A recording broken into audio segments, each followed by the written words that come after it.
Hello, wrestling fans, and welcome to the latest edition of the We Can't Wrestle Podcast. Nate Maxon, your host, here with you, and I, of course, am along with my brother Aaron. Hello, everybody. And Mr. Mark Brew. What's up? My questions blow away.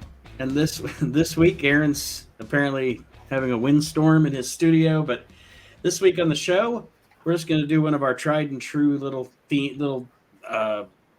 scenarios that we do here from time to time on the show. Probably won't be too long, but that's okay. We're just going to randomly ask each other. That's what she said. Some random questions. I have 3 or 4 to ask you, gents, and I know you have questions for me as well. So that's just the principle, the premise of this week's episode. Just asking each other some questions. One of mine isn't even about wrestling, so we're going to get to that in just a second. But as we start, Aaron told me before we went on the air, he had a little comedy bit he wanted to do. Well, it's nothing I wrote, but I was bored, and I have Google Translate on my phone because I deal with the public, and not every instance you're going to be dealing with somebody that speaks English as their first language, and I want to help people. So I have Google Translate on my phone, and I was like, this would be fun.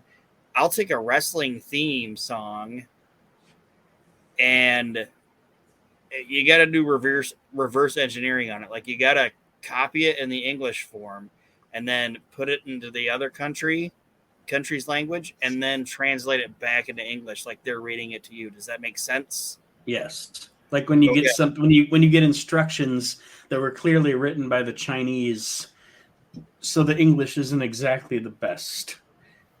Yes. So I did that with a wrestling theme, and I'm going to read it to you how it got translated back to me as if a Bulgarian person wrote it. Okay? Are you guys ready for this? Yes. All right. Please don't trip me up too much, because this is funny.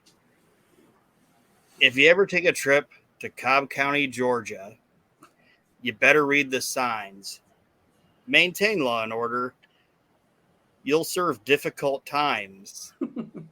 You'll experience difficult times. The big boss man will make you toe the line. You better watch out, boy, or you're going to be in trouble. He carries a big stick and a ball and chain too. If you're looking for trouble, he'll be coming after you. You'll serve difficult times. You'll experience difficult times. The big boss...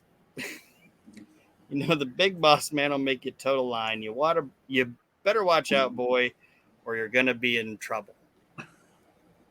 You'll experience difficult times. You'll experience difficult times. And it just keeps going with that. Like, I love the fact that it turns it into difficult times, and then it's like, you're going to be in trouble. Like, it doesn't do that. And then you picture Boss Man saying it. You're going to experience difficult times. Ha! Ha! Difficult times. I don't know. It's stupid, I know, but it cracked me up. You'll experience difficult times. I just want to know the thought process on how the fuck I should translate. Like, why should I translate this? Yeah, that's how you know Aaron is an out of the box thinker. He did say he was bored, so I guess that's funny though. All right, we're good. The Bulgarian boss man. All right. Yeah. If Rusev was the boss man. Well, I mean, he was Amish. Why couldn't he be Bulgarian as well? It's wrestling. You can be whatever you want to be. Whatever the promoter wishes you should be. That's right. To me, the funniest part isn't it's you're going to experience difficult times, but then you're going to be in trouble. Difficult times. You'll experience difficult times. I'm gonna be in trouble. Then you're gonna be in trouble. Lord have mercy. Well, the next thing to do would be to do that with a promo next time. Do that with a classic. I'll try that. You have your next objective. And it's not difficult times, baby. You put Ric Flair. You put difficult times on my family. Could you imagine, like in Bulgaria, they're like, "Oh, difficult times promo, greatest ever." Yes, difficult times promo. Ric Flair going to be in trouble. Yes, difficult times promo. Helicopter. So we will now proceed with asking each other our random questions to see what our different opinions are on things. Who wants to go first? I don't care. I'll go. I'm winging it. I didn't write shit. I have 5 questions. I don't know how many you guys have, but All right, Mark, go ahead. All right. Dream match. It could be any era and anybody. I'm gonna What go. would your dream match be? I'm gonna go with a match that we never got to see. I think there was a possibility we could have got to see it if certain things hadn't went down the way they did in the year 2000. I would have loved to have seen Kurt Angle versus Bret Hart. yeah, Because that would be if Bret I'm sure if Bret wouldn't have had his concussion, he would have continued wrestling. I'm assuming he would have continued wrestling quite a few years, maybe long enough to where he finally would have got over it and wrestled for Vince again. I think one of the only reasons he didn't go back quicker was because he just couldn't wrestle. So he was just like, well, fuck it, I can't wrestle, so I'm not going to go back there. yeah. And I think he would have. I think his contract, honestly, didn't his contract expire before the buyout? I think so. I think he would. I think he would have wound up there when that happened. I think he would have wound up there. Honestly, I think Bret would have wound up there as an agent, Mhm. or anything, and then probably been able to wrestle again. But yeah, Kurt and Bret would be fantastic. I have 2, if that's okay. That's fine. And Nate and I talked about it on a previous show, and I think it's crazy that these guys never worked each other. I think Jake Roberts versus Terry Funk That would be a damn good one. never worked. And then I think, and this might be an out of the box one. Are you guys going? I don't know if that would have worked, but Sting and Shawn Michaels. Yeah, that was like the especially in like say 96, 95, 96. That would have been, I guess what I'm saying is those two guys in that time frame, because they were both kind of at their best, at their peak, But yeah, that would have been a great match, and it actually would have been, but it would have been fun to watch leading up to it, because definitely Shawn could have played the heel. Oh yeah, no way that Sting's gonna be the heel between Shawn Michaels and Sting, but it would have been a great match, and those are the 2 that pop into my head. One of the ones that I always say was not a dream match that so many people were talking about a few years back was Undertaker and Sting. Yeah, Undertaker. They talked about that for years. Who's gonna fucking win? Well, not just that, but by the time they would have got to wrestle each other, it would have been bad anyway. Well, I mean, I don't think Taker would have hit him with a buckle bomb. I'm just saying. Do you have any, Mark, that you wanted to mention?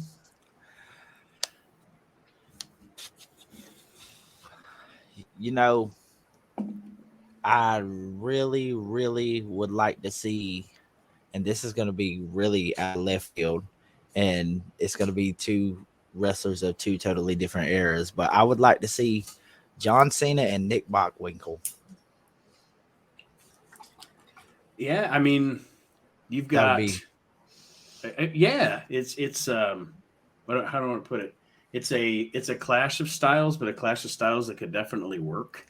right. You know, because Bockwinkel. I mean, if you want to compare him to somebody modern and their style, Triple H, Right. and Triple H and Cena always had good matches. And Bockwinkel guffawing at the rapper gimmick. Like, who is this? Who is this ruffian? And what about this is gonna be, you guys can boo me on this, but what about and Nate, you're smarter than me, so you might say, oh, that happened. What about Dusty and Hogan? Dusty and Hogan never wrestle each other to my knowledge. Who's the face? Who's the heel? Hogan's the heel. NWO Hogan. Hogan's the heel. I'm saying, like, at their prime, fat, rotund, American Dream, Dusty Rhodes, and Hulk Hogan. Hogan's still the heel to me. Okay. Yeah, it really depends on where you book it too. Because if you book that in the South, Dusty is definitely the face. Right. Because there ain't no way they're gonna be like the son of the plumber is the heel. No, daddy. No way, daddy. Hard times, difficult times. I was sitting here thinking difficult times. I'm a fan of Hulk Hogan. You know how Kaufman did that whole women thing. Mm-hmm. They really could have done that with Adrian Adonis and Bertha Faye. just had it slapping bellies. Imagine the possibilities on that. That's not a dream match, but I mean, in a sense, it is a dream match because it didn't happen. But the possibilities on that could have been fucking comedic gold. And then in the end, they fall in love. Yeah, come here, throw a Twinkie between them, and then they're feuding again. Aaron, how about like, you throw like two pigs fighting over a milk dud? All right, like I said, I got 5 questions. I don't need to ask all 5 of them. I know you guys, Nate, you don't like shows going too long, but first question thrown out to you guys: worst King of the Ring, best King of the Ring, not the tournament, but the actual winner.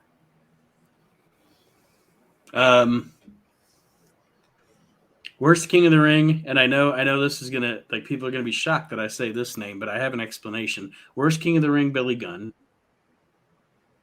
Okay. Best King of the Ring, Owen Hart. All right, your best is my best. Mark? I'm looking to see who I would consider the worst. I know who most people would pick, but I have my reasons. I know most people would pick too, but my worst is not going to be who you think. I'm gonna say, judging by the list of people, I would have to say Don Morocco as the worst. Okay, see, I went with the pay-per-view era of it. Yeah, so start at 93, Mark, and go from there. Like the actual King of the Ring that they broadcast on pay-per-view as a part of television. Mabel. Okay, I knew that's what you were going to say because that's who most people say. Aaron, you said Owen was. Oh, Mark, who was your favorite? Who's the best? Do you agree with Owen, or do you think the one that I think trumps that just a little bit, and of course it's going to be Austin. All right. See, the reason I say Owen is my favorite is because he owned it the best. You know what I mean? Like, yes, for Austin, it was a means to a promo. Yeah, for Owen made it a part of him. Yeah, right. He owned it. My least favorite winner of the King of the Ring tournament ever is Brock Lesnar. Didn't fucking need it. The King of the Ring, like at that point, meant fuck. Like it just it didn't need to be a thing. You know what I mean? Like it almost felt like, oh, we're just gonna give this to this guy just so he can say he got it. You know what I mean? It seemed more like an accolade then. Yeah, it was just a throwaway deal.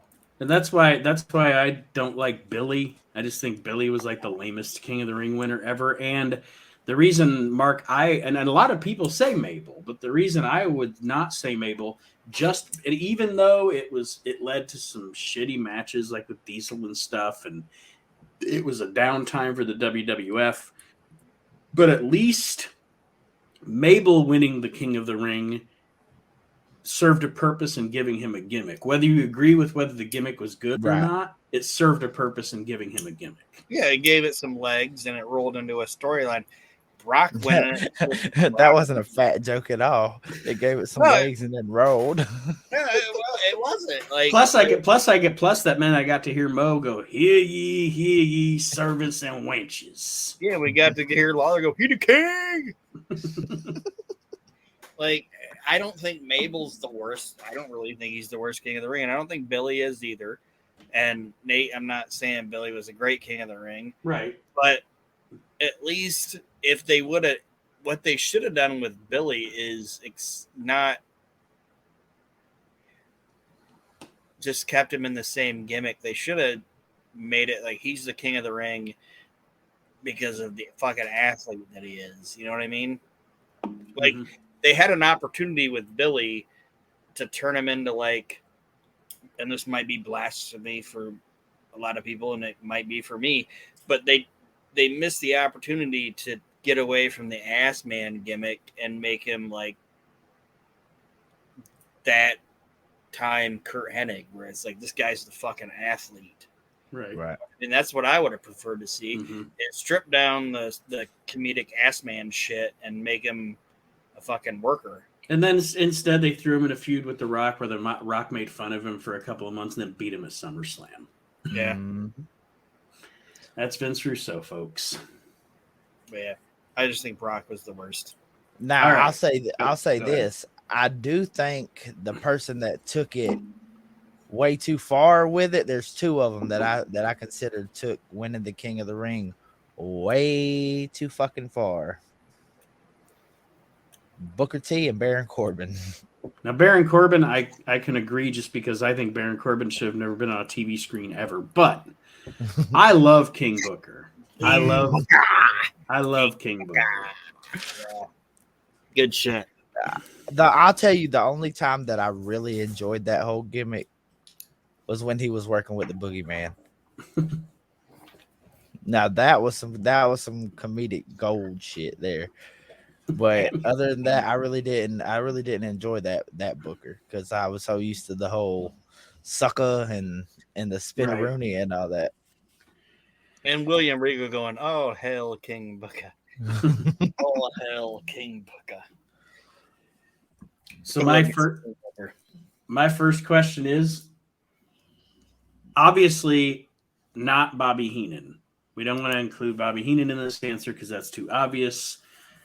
Other than Bobby Heenan, give me like one or two who you think are the funniest performers in wrestling history. Like, obviously, I took Bobby out of the equation because he's an obvious number one. Okay, who's going funniest?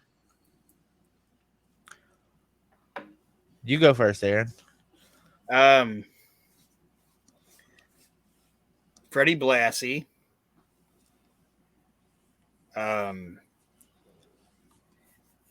Say Freddie Blassie. What Kane? I didn't have no Kane. I didn't have no Kane. He's funny because he's deadpanned everything.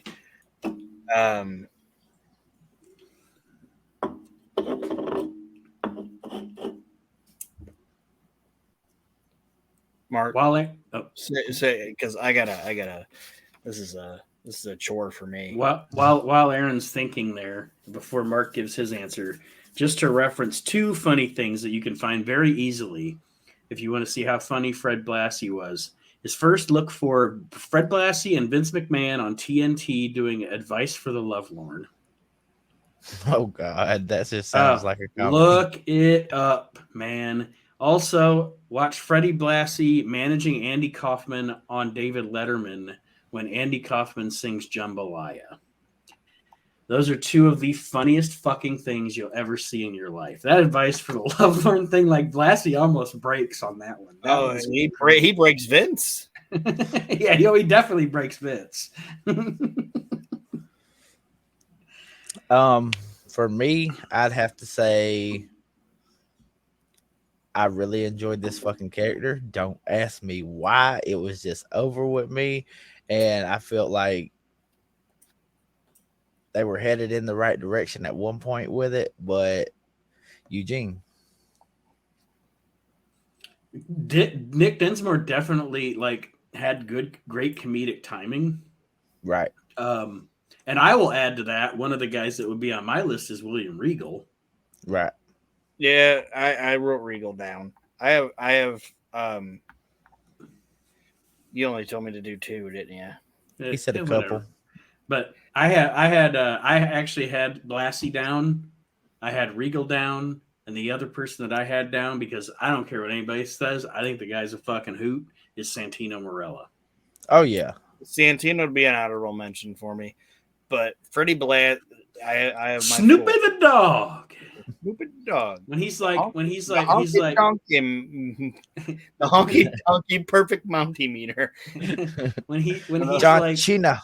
John Cena. When he's like, Rey Mysterio, only one man wears a mask, and that's the Batman. And you, Rey Mysterio, are not the Batman. Or I see you out in the crowd, Akon. I notice you. I notice you. Noticing me. They tried to make me go to rehab. I said, no. No, he's like, they tried to make me watch The Condemned. I said, no. You know, it's a fact. Stone Cold cannot act. He needs to go. Or the scene where he's got the skull cap on. He's playing Austin. He's doing this thing. Yeah, like he feuded with Steve Austin for like a month with no Steve Austin. Mm-hmm.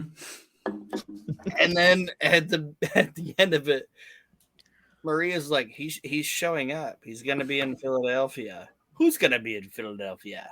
You're talking about Tom Hanks with the Eds? I'm not worried about him. He's going to open up the Canada whip ass. Canada ass whip. The Canada ass whip and stomp a mud pie in you. But yeah, a lot of the pretentious wrestling fans shit on the Santino thing, but I thought Santino was entertaining. It was great shit. But I got my 4.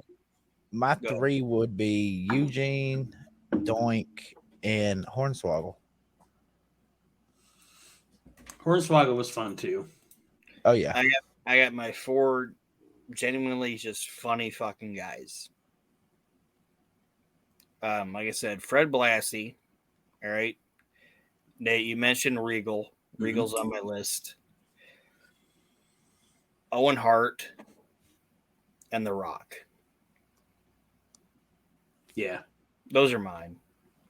And I know Rock didn't write a lot of his shit. It was Brian Gerkowitz. But still, I mean, a comedic actor doesn't. A comedic actor isn't always the one writing their comedy. You know, The Rock's facials is what really made those damn promos. To be honest, like when he was doing that one, and he was talking about the Big Show and all them, and he was like, that shit was fucking hilarious.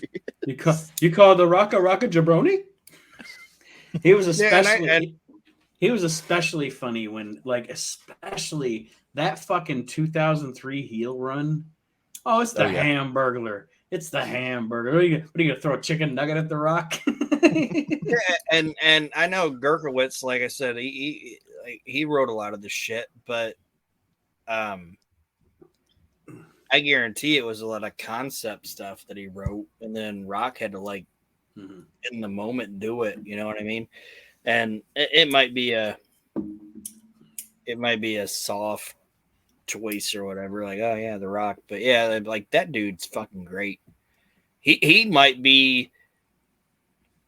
Nate, you and I and Chad were talking about like the goats, you know? Right. You said El Rock transitional wise.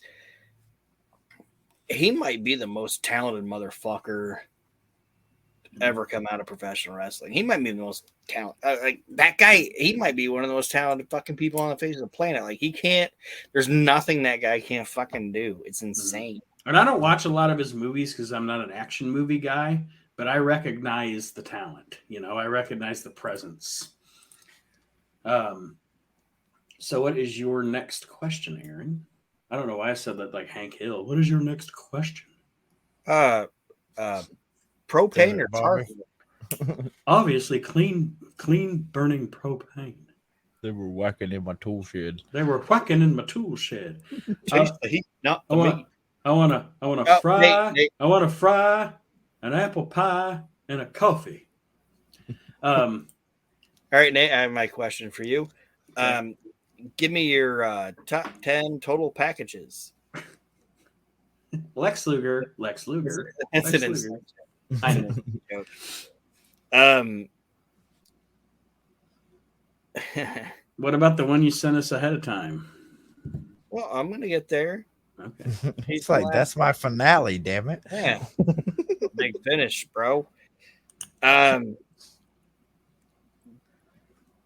Versus 97 DX or DX 98 through 2000. 97 DX. All day. All right. All day. 97 DX. And then 2006 DX. Sean and Hunter. End of story. There's no two guys that you can watch. Honest to God, even Flair and Arn. There are no two guys you can watch on TV together and go, those guys are fucking friends. Those guys are buddies. Those guys are tight. Like, and they're having fun. Yes. Yeah. There's never been, I don't think there's, maybe Cornette and the Midnights, but it's a different camaraderie. You know what I mean? I only got two other guys as a different thing, but that's okay. But yeah, definitely. I think we all are in agreement on that question. Yeah, but the only two guys that I could say that were like compared to, and it's a different heel situation, but Davey and Owen. Yeah. Yeah. It's different, but it's the same. Like these two dudes fucking love each other. You know what I mean? Like, I'd have to say this. Like, I like the 97 DX for the raw shit that they were doing at the time. You know what I'm saying? Like, it had an edge to it. And my favorite thing, two things from the latter DX was them versus the Spirit Squad and the Vince Likes Cox promo. I like the 4th of July stuff. When it was always fun when because Sean's the Christian, when Hunter would try to distract Sean because some chick was going to bring her tits out or something. So that on that 4th of July episode, or I'll never forget it. Like, this chick's going to show Hunter her boobs or whatever. And he's like, hey, Sean, is that Mr. Fuji over there? And Sean goes, Mr. Fuji, and walks off the screen. And then I love Mr. Fuji. And then, yeah, I mean, just so funny. And Mr. Fuji. And then, with the Vince McMahon Muscle and Fitness cover too. It is. I liked when Sean was super kicking, like he super kicked. Oh yeah, he's just super kicking people down the hallway. Well, that and if you remember, he gave the, like, supposedly they didn't show it obviously, but he like kicked a little girl that was like giving him salad or whatever. Yeah. That DX is. I didn't even think about putting that DX in there. That DX is fun because they're old now. You know, but 97 DX is great because they were assholes. Yep. And it was real. Yeah. Like, I know wrestling isn't real, but those guys were being fucking assholes and burying on purpose. On purpose. Like I'm doing notes for my show, and Sean just took the ankle lock from Ken Shamrock and kept a fucking lollipop in his mouth the whole time. Like he's tapping and he's selling. So when he goes back, he can tell Vince, I did exactly what you asked me to do. Mm-hmm. But the entire time he kept a fucking lolly in his mouth. And I also don't want to shit on post WrestleMania 14 2000 DX because that shit was cool too. Right. But yeah, there's not a better just shitting on people in public group than 97 DX. It's fantastic. Mark, what would be your next question for us? So, arguably, I mean, it's all going to be an opinionated question, anyways. And I think I know your answer already, Nate, but greatest of all time. Okay, so it's okay. So are you asking me my personal greatest of all time? Yes. Like, okay, my personal favorite greatest of all time is Randy Savage. Okay. He's my favorite. It's Randy, and then right underneath Randy are Eddie Guerrero, Chris Jericho, and Shawn Michaels, and Bret Hart. But Randy is my favorite wrestler to watch. Like just from promos to matches and Eddie Guerrero is very close, very close. Right. But where Randy has the edge over Eddie for me is Randy was a much better promo. And I'm not shitting on Eddie's promos, but I'm just saying Randy was a much better promo. Like watching Randy Savage cut a promo, man, that's, It gives you chills. Yeah. So it's my turn now? Yes, sir. Nate got to give 3. Right? Yeah, you can give your top 5. It don't matter. Go ahead. I got 3. Okay. And I know you asked the greatest of all time. So, and you guys might shit on it, but to me, Kurt Hennig. No, why would we shit on that? I don't know. Like, there's a lot of people that kind of shit on his WWF run just because he was, I don't know, like. Well, somebody that would shit on his WWF run's a moron because he was one of the biggest stars in the biggest wrestling company in the world. Am I wrong that there's people that do that? No, of course they do, but that's wrestling fans. The shitter honors. I'll say this: I will never shitter honors. I will never shit on Kurt Hennig's WWF run because that was my first experience seeing Kurt Hennig. And anybody that would shit on anything Kurt Hennig ever did is shitting on something for the purpose of shitting on it, and they can shit right out of here. Fucking Karens. Shit your britches out the door. Kurt Hennig's my favorite wrestler of all time. He really is. Randy's a close second, and then after those two, like Randy and Kurt would be like A1, A2, and then after them, I'd put Brett and Kurt Angle. All solid technicians. Like if I had to build my Mount Rushmore of fucking wrestlers, it would be those guys. And I will say this also, in 20 years, when there are guys that are in their 40s that are in their 20s now talking about wrestling, they're going to bring up those names, but they're going to bring them up like we bring up a Bruno or somebody like that. Right.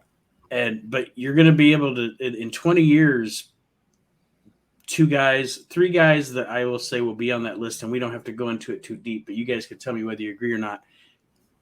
John Cena, Randy Orton, and AJ Styles are going to be they're some of the greatest of all time, because I think sorry, Mark, go ahead. Another one I would add to that is probably Seth Rollins. Mm-hmm. I think when I'm dead, I'll be dead in like 20 years. Probably. He's look at a clock or something, Aaron. So it adds more to that. They'll probably bring, like, I almost wanted to kind of say what you were going to say, Nate. It's like they'll bring up AJ Styles. I think they'll bring up John Cena. I think they'll bring up Seth, like you said, Mark. And then, a guy that I think is going to kind of get the credit like Kurt gets after he's not doing it anymore and kids are going to look at him. I think Dolph's going to be in that fucking realm. Like, I think kids now are going to go back and watch shit however they're going to watch it in 20 years and be like, this fucking Dolph Ziggler guy was fucking off the fucking chain. He's better than anybody in the fucking business. So this is going to lead into another question right there. If anybody on the current roster that you know of right now, who could you compare to him besides Dolph? To Hennig? To Hennig? Mm-hmm. Finn Balor. Finn Balor? Nate? Chad Gable. That was exactly my answer. Chad Gable's a fucking machine, man. Yeah. Chad Gable is a professional fucking wrestler. And he also has the ability to catch. He found something. Okay, how do I know something is really good? And I'm getting off the. And Aaron knows that I've said this before. I've said it a million times. But when I'm watching wrestling, how do I know something is really good and works?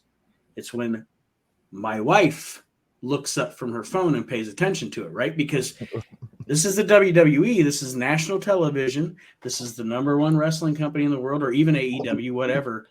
You want to grab the casual fan, right? Right.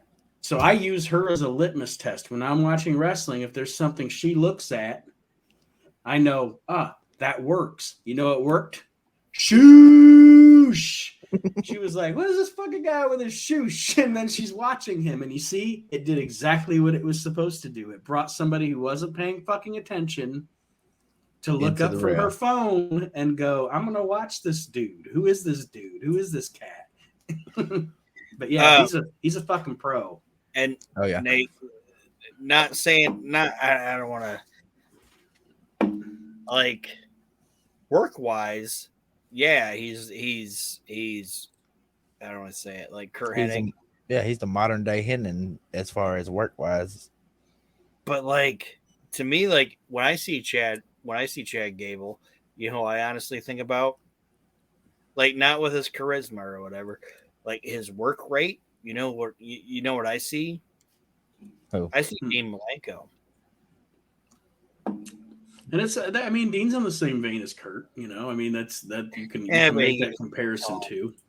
But I'm saying, like, just the work and like the stature of the guy. It's like that's this fucking generation's Dean Malenko, which isn't. I hate saying like, this generation is that, this generation is this, or whatever. But that's what he reminds me of the fucking guy on the roster. That he might not be the biggest fucking guy, but you can put him with anybody, and it's going to be solid. Put him with anybody, and he could probably legitimately kick the shit out of anybody he's in there with. He's going to make chicken salad out of chicken shit. Yeah. My next question for you guys is, whether it's one or two, it doesn't matter. Worst factions in the history of pro wrestling. The worst faction or factions, just the worst. The Union. They were on my list. And the Magnificent Seven. Wasn't that a movie? It was that faction in WCW before they. At the end of WCW, it was like Ric Flair, Buff Bagwell, Lex Luger, the Steiners. I might catch hell on this one, but I was not a fan of the Nexus and DOA. DOA, yeah, definitely. poo on that. DOA, and I was not a fan of the Nexus. It just that the Nexus over with me. here, and I get what you're saying. I didn't mind the Nexus when it started, because at the time when it started, it was one of those things, because WWE had become so sanitary. That first initial couple of weeks really shook things up. What ruined the Nexus was they didn't keep their heat, but more than like a month. And then it's just these 10 jabronis that John Cena and Edge are beating up every week. You know, it just, I don't know. It didn't reach its potential. At the beginning, I did like it. It had promise. And my honorable mention, X Factor. Yeah, they were boring, and their song was boring. See, they had a fucking Uncle Cracker song. It's like these guys belong nowhere near each other. I enjoyed the oddities more than I enjoyed X Factor. This was the Magnificent Seven. You ready? Yeah. Ric Flair, Jeff Jarrett, Scott Steiner, Rick Steiner, Lex Luger, Buff Bagwell, and Road Warrior Animal. I mean, if you just look at that list, though, you would think, man, that should be great. No, it wasn't. They were all fat and had titties, and it didn't work. Show me yours. I'll show you mine. Woo. So my pick, other than the Union, I had the Union, obviously the DOA. I don't even need to write the DOA down. Anybody who listens to any of our shows knows I am not a fan of the DOA. But my other one is, and I like a lot of the guys individually. But as a faction, not a fan of the Misfits in Action. Yeah, that was booty. I like Hugh Morris. I like Chavo Guerrero. You know, I like people that are in it. Right. Don't like Van Hammer, though. He ran over a kid. He ran over a child with his car. Oh, yeah. That's... That disqualifies you from civilization. Yeah. That really, in my book, you should get the same thing done to you. But Aaron, what is your next question for us? My next question is, Nate's probably going to know the answer because he's known me all my life. But I'm going to ask you guys, in your opinion, what is the greatest wrestling movie ever made?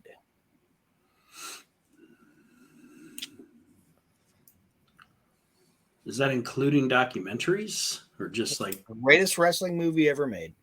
My favorite wrestling movie is probably Wrestling with Shadows. And mine is it's a newer one, the Ric Flair documentary, because the story and all he's been through and stuff like that was intriguing to me. And I want to elaborate for a moment. That Flair documentary was very well done. Very well done. Yes, very well. Wrestling with Shadows for a couple of reasons. First, because obviously it was filmed during peak Nate as a wrestling fan, 97. Also, back in 97, I don't know how many times I watched that movie just because it was showing me behind the scenes of pro wrestling, and you'd never seen anything like that before.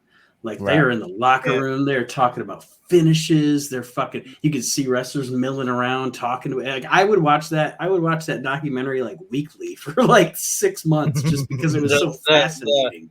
The two best parts of that movie, honestly, are Pat and Brett coming up with the Calgary Stampede finish, and Vince and Brett interacting with his kids.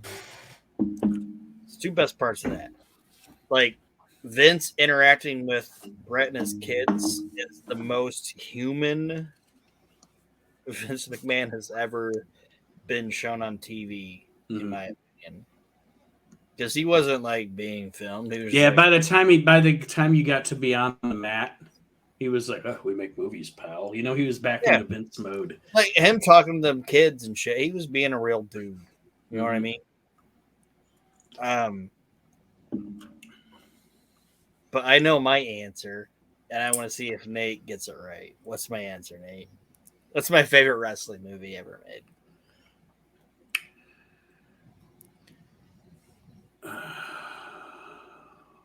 What? Why is the movie in my head, but the title isn't? It's the one where the dude gets his head taken off. Yes, it is. It's Grunt. The wrestling movie. I don't know why I wanted to say Stomp. Yes, it is Grunt. Grunt, the wrestling movie, is the most fantastic fucking wrestling movie ever fucking made. And it is it's like the pro wrestling version of Kentucky Fried Movie. I know Kentucky Fried Movie is a sketch thing, but that fucking movie is the same thing. Yeah. And it's fucking glorious and it's ridiculous. And I watch it probably every 5 months and just laugh my fucking ass off. It is a great it's an ab workout for Aaron. It's like it's one of the funniest fucking movies ever made, in my opinion, and it's so fucking ridiculous. And like when he stands up and punches the guy in the fucking face when he asks, "Are you Mad Dog Mercurso?" and he fucking punches him and they pull up and he's like knocked out. It's so fucking funny. It is a fantastic piece of cinema. I give you that. And I love the fact that he was like, I don't remember the name of the movie, but it's the one where his head gets cut off. It's like he knew exactly what I was thinking, because it's like this is it hits every level for me. I fucking love that goddamn movie. Mark, have you ever seen Grunt, the wrestling movie? I have not, and now I will fucking have to watch it. You need to fucking watch it. It is actually it's on the outskirts of entertainment so much you probably be able to find the whole thing on YouTube. It probably has. You can watch it on YouTube. Yes, I was going to say. I watch it. It's not one of those things where somebody's jumping on the copyright on it. Yeah, you don't have to. It doesn't get on YouTube. It's not even like, do you want to buy or rent? Just fucking watch it. You can just watch it. It's fucking fantastic. It's one of the funniest fucking movies ever. It's like, let me ask you this, Mark, and if you haven't, it's fine. Have you ever watched like Best of Show or Mighty Wind? Any of that type? Nope. Watch those too, but it's a balls to the wall, fucking crazy ass fucking comedy movie. It's fucking great. And Nate, I never even thought about saying that it's the fucking Kentucky Fried Chicken of Kentucky Fried Movie, not the Kentucky Fried Chicken. It's the Kentucky Fried Chicken. Kentucky Fried movie of fucking wrestling. I never even thought about that until you brought it up, but it is. And that's a great movie too. Yes. Big Jim Slade, he popped in. And the fucking lawyer at the end, he's got the fucking dildo on his head. He's like, "Your leader." What the fuck is going on? Surreal. Show me your nuts. Ah, shit. So Kentucky my Fried question. Movie. Good shit. Sorry.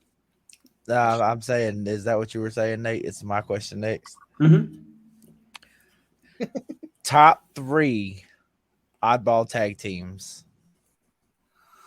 Top 3 what? Sorry. Oddball tag teams. Who's going first? Me? It doesn't matter. You go first. Eugene and Regal. Okay. I love when Eugene and Regal, when Regal plays I Got Your Nose with Eugene. It's so fun. Lance Storm and Chris Candido. And those first two just came to me right away when you asked the question. Goldust and Booker T. Good answer. Goldust and Booker T. That was fucking fun.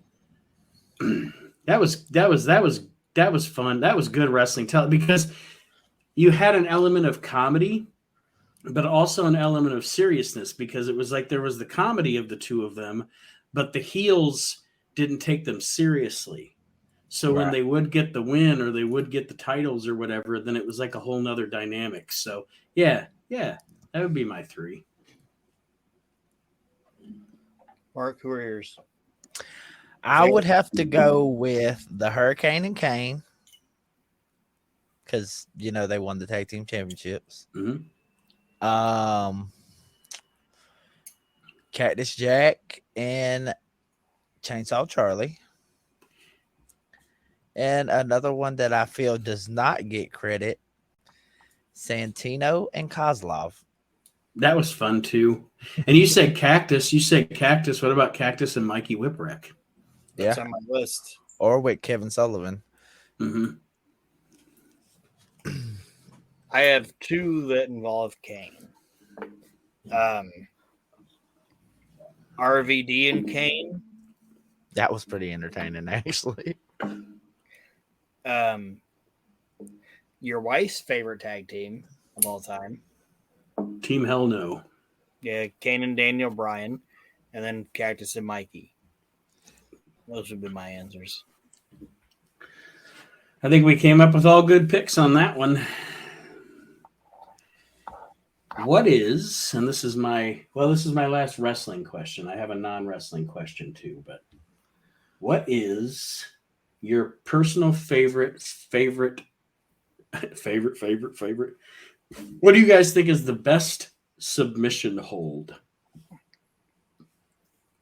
The sharpshooter. Scorpion Deathlock, whatever you want to call it. And I would lean more towards the Hurt Lock or crossface chicken wing, whatever you want to call it. I am a fan of. I also put number 1 as the sharpshooter, and the reason I say that is because if I'm looking, as fuck. Well, not just that, but if I'm looking at a wrestling hold, I'm suspending disbelief that this is real. It would be much easier for me to push out of a hold with my arms than it would be for me to push out of a hold with my legs. Especially when said hold also has my back bent up like a fucking pretzel. And I'm also a fan of the Undertaker's triangle choke as well. Yeah. But I would agree with you though, Aaron, with the sharpshooter / Scorpion Deathlock. I think it's just, to me, it's the most convincing if I'm looking at it as realistic. But the chicken wing, the crossface, I mean, that's a good. If you ever been in the crossface chicken wing, that shit doesn't feel good. It's a shoot one anyways. So just a funny little anecdote. This goes back to the magazine thing. I'm a magazine nerd.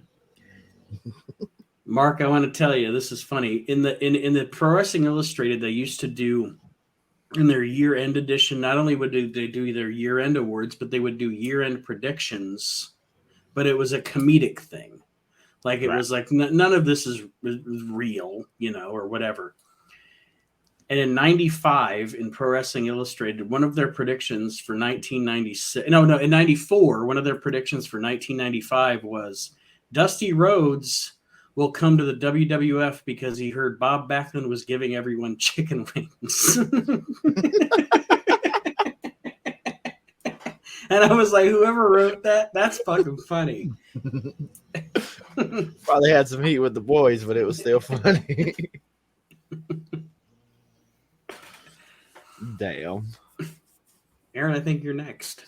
All right. You want me to end with my good question? So I will go with my second to last question. Best tag team that had the most potential but got spoiled by the promoters.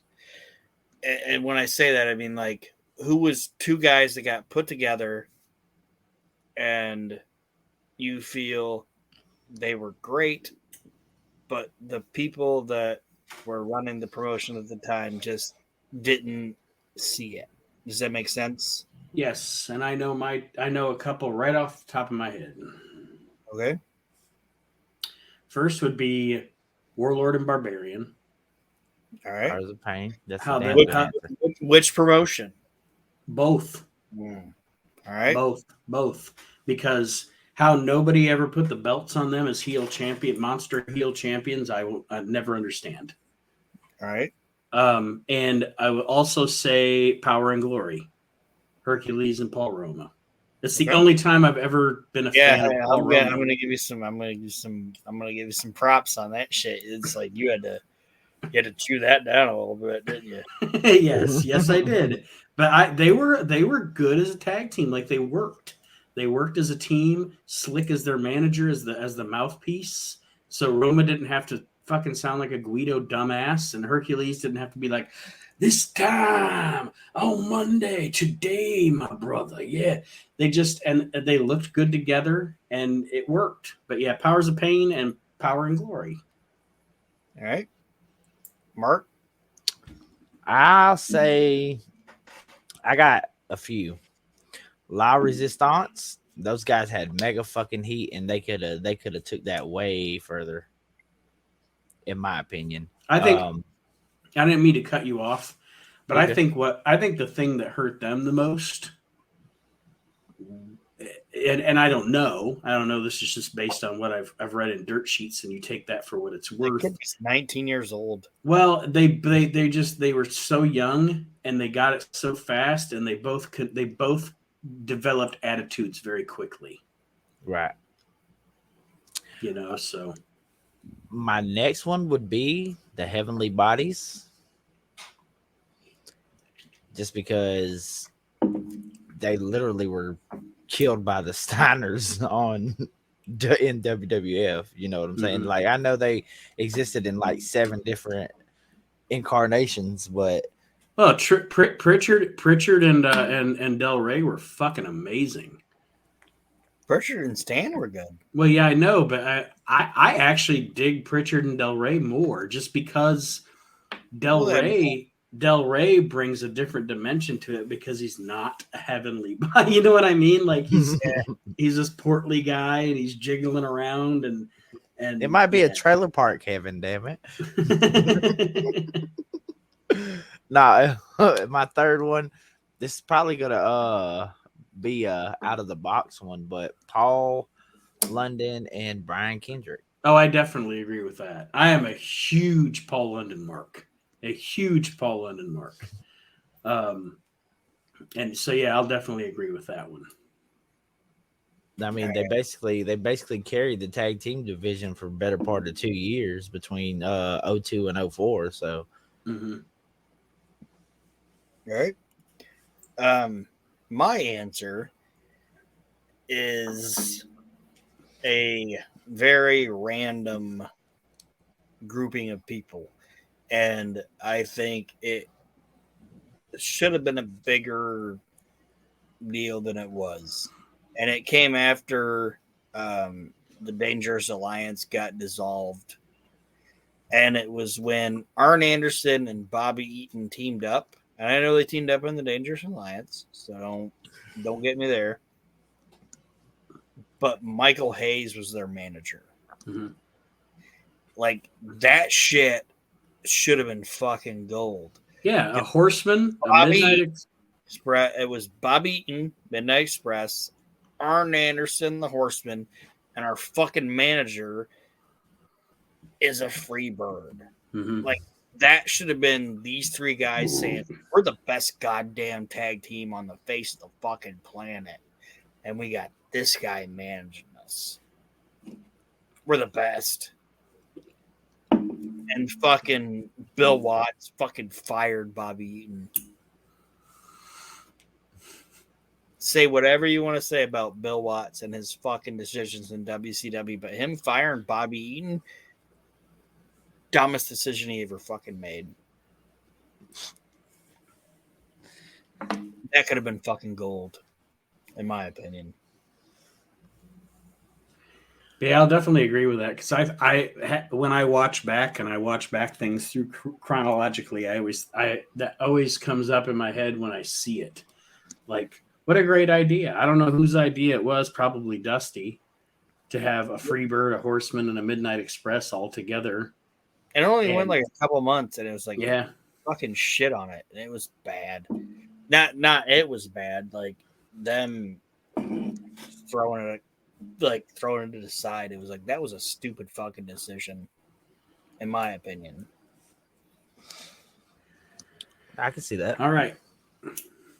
So was that the only one you had though, or did you have one? Yeah. Okay. I didn't know if you had any more that you wanted to elaborate on before. Yeah, that was the only one. Sorry. Am I next? I got out of order. Am I the next one to ask a question? Sure. Because I only have one left, and it's a non-wrestling question. I have one wrestling question left. You know what it is. Both of you know what it is. So if you have to pick two, Mm-hmm. if you have to pick two of these, I like my left and I like my right. They've been with me forever. I got Lefty and Cliff. So it's my ball. Those are my balls' names. There's Lefty and Cliff. But anyway, you only get to pick two. What are your favorite sandwiches? If you're gonna eat a sandwich, if you gotta, you're going to a restaurant or something like that, what are your sandwiches of choice? Tell me two. At a restaurant or my house? Doesn't matter. I mean, you can make it or at a restaurant or whatever. What's your favorite couple sandwiches? Because I'm a sandwich guy, so Nah, I'm a sandwich snob. Actually, I didn't get 240 by not eating sandwiches. I promise you that. I like is a burger considered a sandwich? Anything where meat or whatever is between two pieces of bread is a sandwich in my mind. A double bacon cheeseburger. Okay. And a bologna and cheese with ketchup and chips. The swimming pool. Okay, well, I'm gonna seem fucking sophisticated, I guess. My two are from completely opposite countries, but same. What's the swimming pool question? Huh? Because the best sandwich to eat after you've been swimming is bologna with chips on it. Yeah, you just smash it. That's why I call it the swimming pool. All right, okay. You were like, "What's the fucking swimming pool?" My first one is a Cuban. Same, bro. A Cuban, dude. I watched that movie Chef. And then I tried that sandwich, and I was like, I got ham, I got pork, I got cheese, I got pickles. This is everything I fucking love. And every once in a while, you can get banana peppers on it too. But yeah, a Cuban, it's on my list. A Cuban. Pickles are gross. I love pickles. I'm a pickle freak. It's called a Cuban. Yeah, yes. It's a Cuban, and it is freaking amazing. Reuben. No, it's a Cuban. It's a Cuban. Okay. All right, and my other one is a Philly cheesesteak. Philly cheese is good. Philly cheese is good, but actually, to what Aaron just said, accidentally, my second favorite sandwich is a Reuben, because I'm a sauerkraut guy. I like sauerkraut. Sauerkraut's gross. And I'm from the South, and I don't eat that shit. Yeah, I love sauerkraut. Like my mom used to bitch when I was a kid because I would while she was at work, I would cook it. And then she'd come home and she's like, the stinky ass sauerkraut jars is not even in the garbage can. And my wife hates it too. Like she hates the smell of it. So if I'm going to eat sauerkraut, I have to eat it on it. Like I'm off and she's working. and it's noon, and she ain't coming home till 5.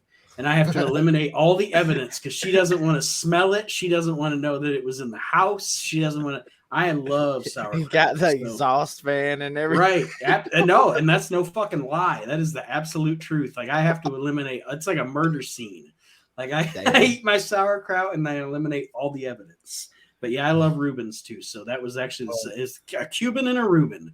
Those are my 2 favorite sandwiches. Well, slam me some swimming pools. No, Aaron, if you do get the opportunity, try a Cuban, bro. You can get it without your pickles or whatever on it that you don't like. Yeah, you don't have to get pickles on it. Like I said, sometimes I get it with like banana peppers on it. If she got a big booty, I'll try a Cuban.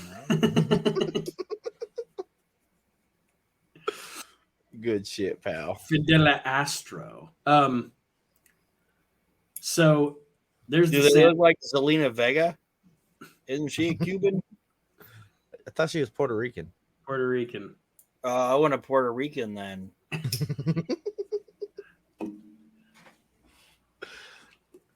Anyway. Touche. So there's my sandwich question. Thank you for entertaining me on that one, gents. Hey. And actually, I am surprised that someone else said Cuban. So there you go, Mark.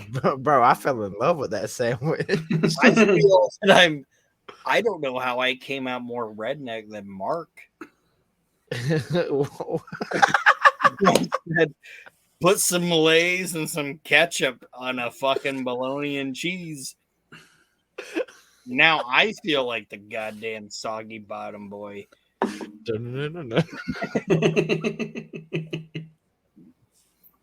No, but seriously though.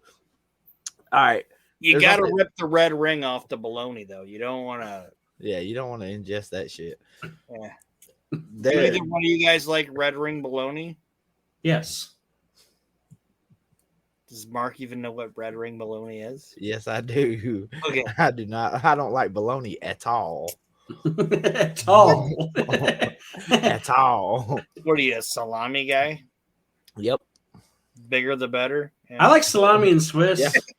Salami and Swiss is another great sandwich. I like the ones. I like the salami with the peppercorn in it though. Yeah, good for you, buddy. And I am also a fan, and this is the less sophisticated, I guess, of the sandwiches. If I go to Subway, it's the buffalo sub all the way. Buffalo sub with ranch dressing on it and black olives. That's my Subway sandwich. Buffalo chicken. I'm going to pay for it later on with the Ring of Fire, but that's okay. Yeah, blow your booty hole out. No matter what you eat in Subway, you're going to blow your booty hole out. There's another sandwich that they make down here. I don't know if they make it up north or anything. It's called a battered steak sandwich. No, I've never had that. When I was battered steak. Battered wife? What? Battered Is steak. Is it like a country fried steak sandwich? Kind of. But the guy that he was telling me, he's like, I got to stop over here and get one of these sandwiches. And I was like, yeah, what sandwich you get? And he said, I don't know what the fuck they call it. All I call it is a better than cooter sandwich. I said, I got to try this sandwich. Oh, what? A better than cooter sandwich. There's nothing better than cooter. Listen, and so I said, hold on now. If you say this sandwich is that damn good, I got to try this motherfucker. It's salty. So I tried it, and that's definitely top 3 for me. So what's on it? It's mayonnaise, mustard, ketchup,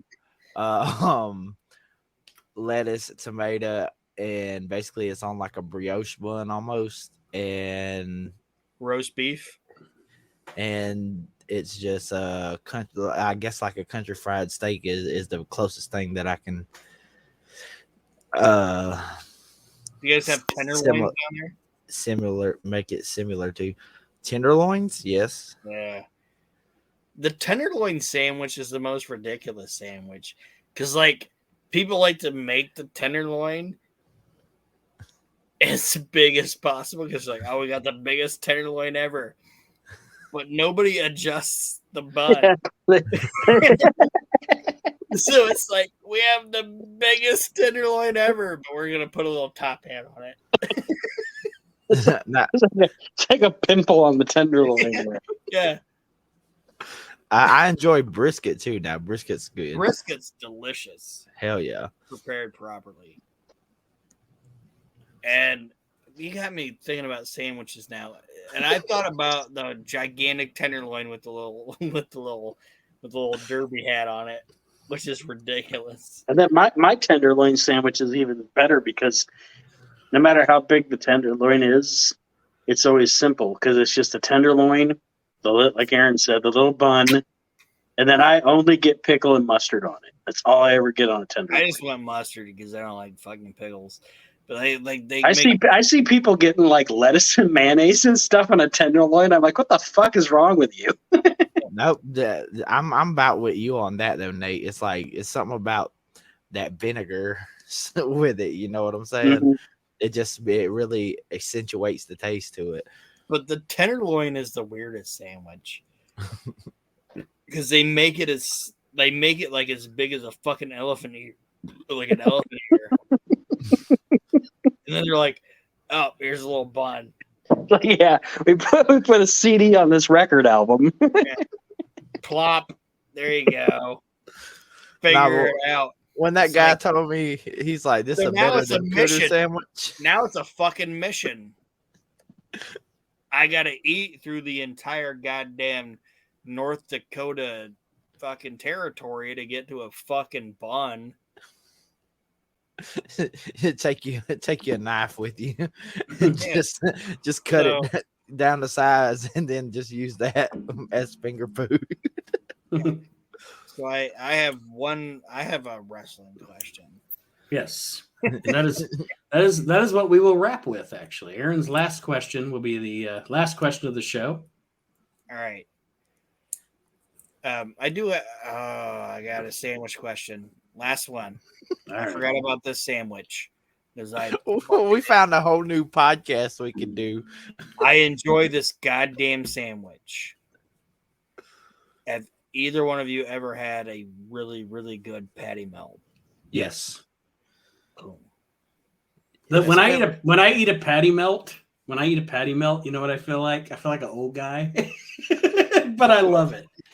If you've ever been to a Waffle House, you've had to have had one. I love a patty melt and I love a French dip. Yeah, French dip's pretty good too. Yeah. Especially if you got a good Swiss on it. Like, Nate, I feel the way you feel about the patty melt. I feel when I eat a French dip, it's like I should be allowed to smoke while I do this. Like I should be able to smoke in here. I'm eating my fucking French dip. But anyway, my last question. Ric Flair's injured, so we got to get the belt off of it. And Bret Hart is not available in October 1992. So, other than Bret, who on the roster are you going to have take the belt off of Ric Flair? Can I go first? Sure.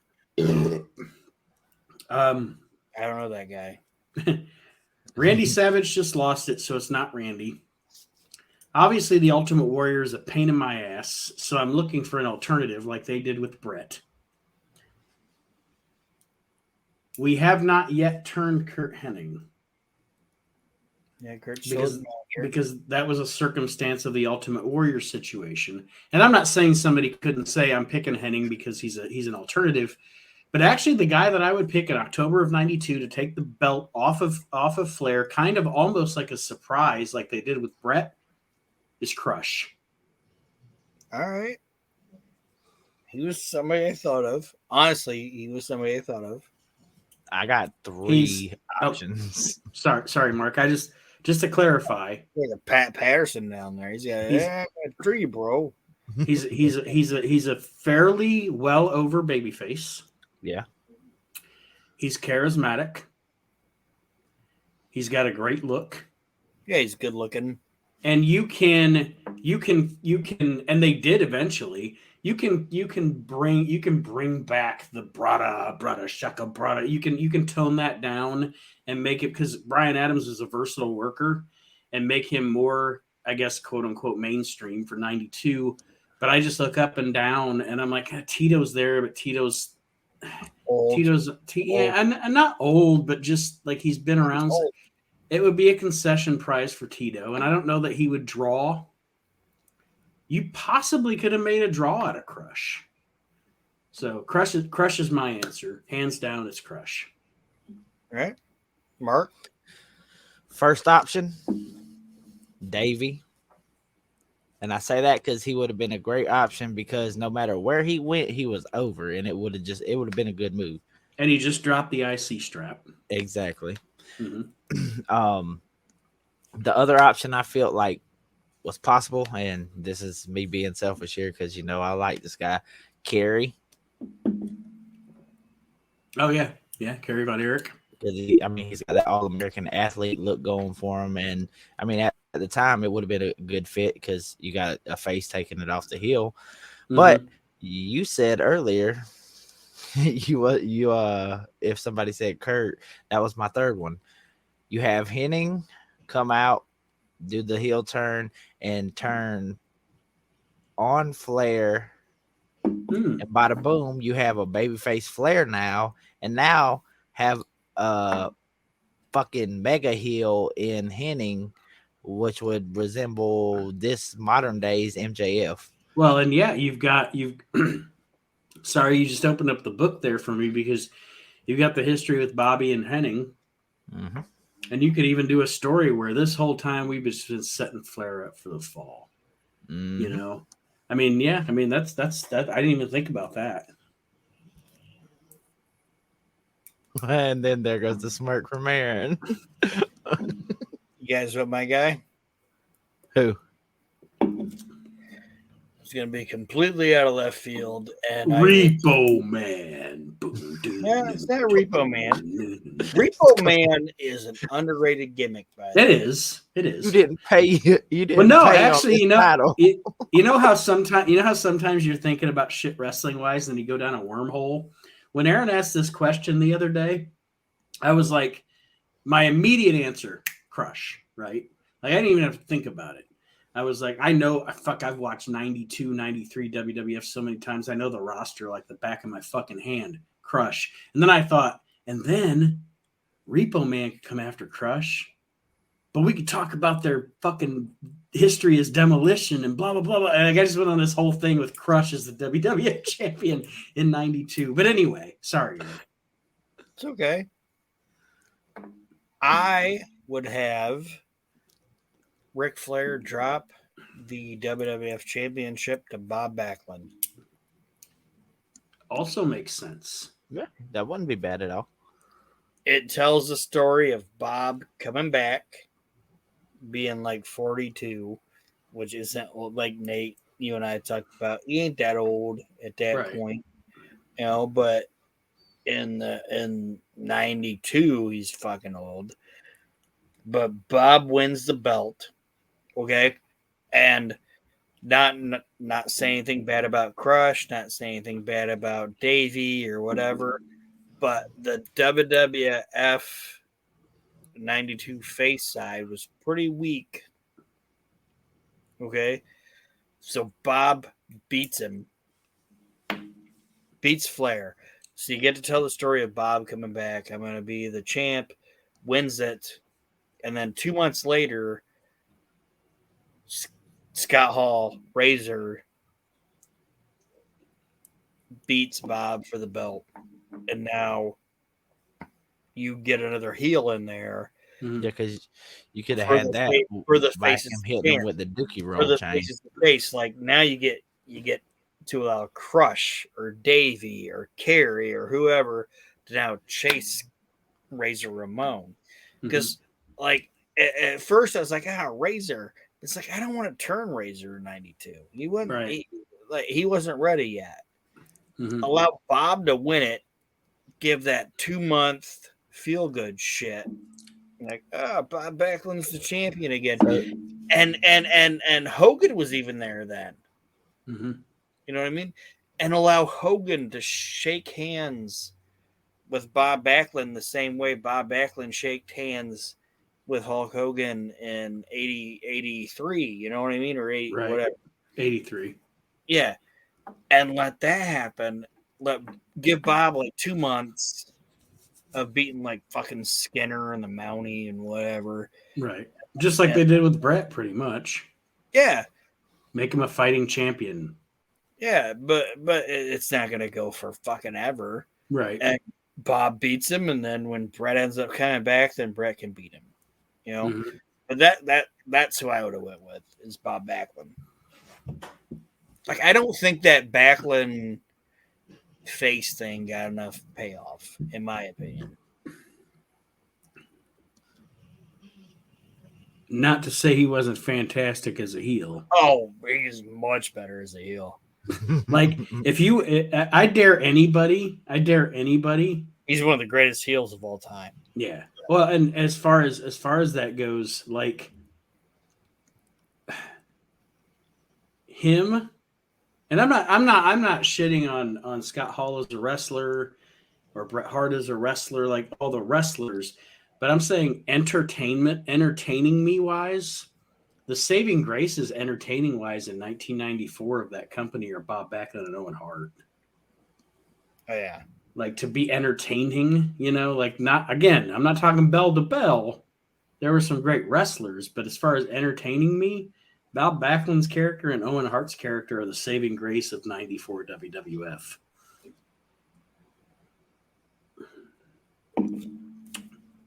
All right. Well, there we go. That was it. We got all our questions out of the way. Midway through the show, we talked about sandwiches, so that's ironic. But Mark, any parting words for our listeners this week? Just continue to listen to everything that the WrestleNet Radio Podcast Network offers. And talk about Whatnot. Yeah, check me out on Whatnot on all sports breaks. If you see any breaks that say Mr. Ice, that would be me. And now I want a fucking sandwich. And also, speaking of which, I giggled today because I watch, like, seriously, there are TV shows that I watch like all the way through a couple of times a year.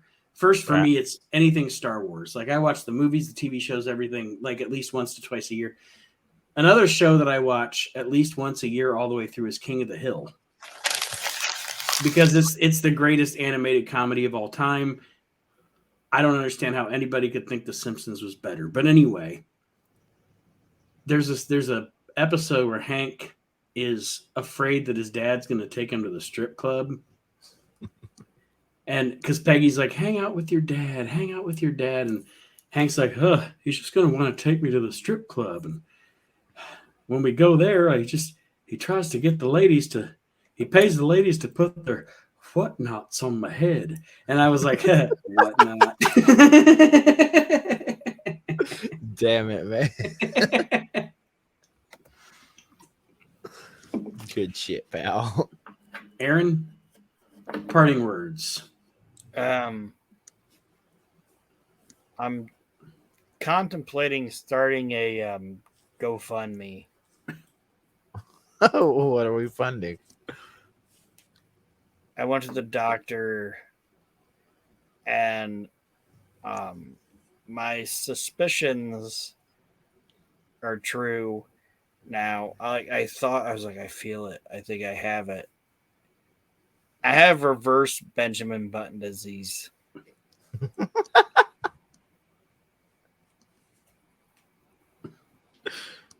And I really want our listeners to help me build funds to help me fight this. I have the reverse Benjamin Button disease.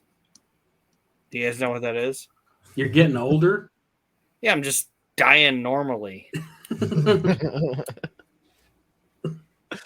Anyway, like Well, there were people like I put that on my personal page, and people were like, "Oh my god, you're okay?" I'd be like, "No, it's a fucking joke." But anyway, what I seriously want to say is, listen to everybody's shows. Listen to Nate's magazine review show. What's it called? Just Wrestling Magazine Spotlight. Magazine Spotlight. Listen to Mark. Mark, are you still doing the indie? Nope. He's got cards now or something that he's doing. Yeah. I completely walked away from independent wrestling. Yeah. Who hasn't? Greg Valentine. And Bruce Beefcake. Yeah. Oh, so you saw that shoot interview that he done just a few days ago? Probably. Beefcake was in his sidecar.